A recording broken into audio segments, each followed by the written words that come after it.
est maintenant en présence du Scalpel SI SE.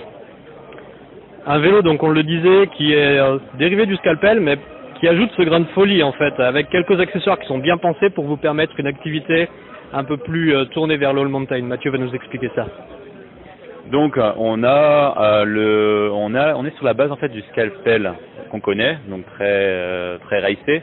Et là on a voulu justement offrir un 29 pouces et le Scalpel est en fait la plateforme qui est le plus connue chez Cannondale, surtout en 29 pouces, avec 115 de débattement à l'arrière et 120 à l'avant. Donc ce qui nous permet justement de garder toujours les mêmes caractéristiques d'un vélo qui est super grimpeur et en même temps justement de se faire encore plus plaisir en descente, sachant qu'on avait déjà une géométrie qui était assez agile en plus de ce qu'on avait avant. Donc du coup on est sur une partie plus ludique sur le vélo. Donc il y a le cadre en soi, il n'a pas vraiment changé, il y a juste les bases arrière en fait qui sont rallongées, et ce qui nous permet en fait de mettre un amortisseur avec un débattement de 115 de débattement.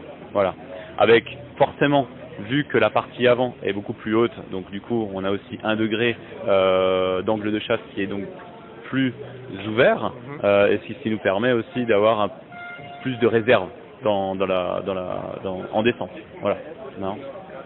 Donc si on regarde un peu ce qui change par rapport au Scalpel classique, on va dire entre guillemets, on retrouve donc directement d'origine, j'imagine, la tige de selle télescopique. Ouais, tout à fait. Le cintre également que je vois, toujours aussi large mais avec un léger rise. Un rise, ouais. Voilà. La potence, elle me semble un peu plus courte également. Alors en fait, ouais, on a une potence un tout petit peu plus courte comparée par rapport au racé. Et on a la tige de selle télescopique justement pour se faire un peu plaisir.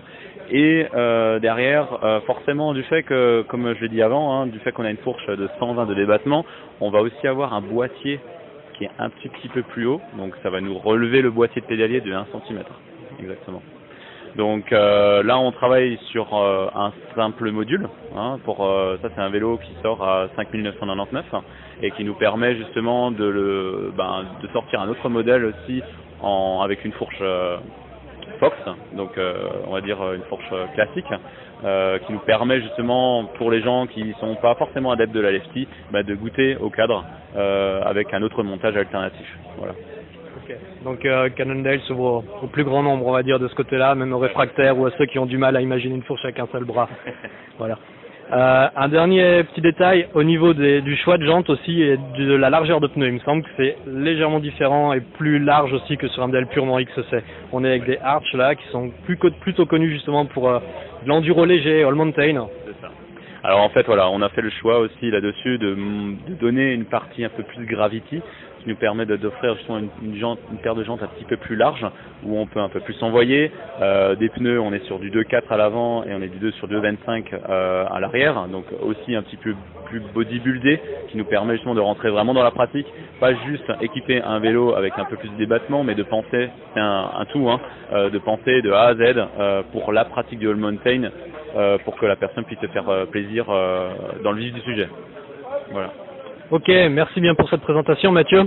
J'espère que vous aurez apprécié cette vidéo de présentation du Cannondale avec ces deux vélos, donc du Cannondale Scalpel SI. Et puis moi je vous dis à bientôt pour la prochaine vidéo. Ciao. Merci.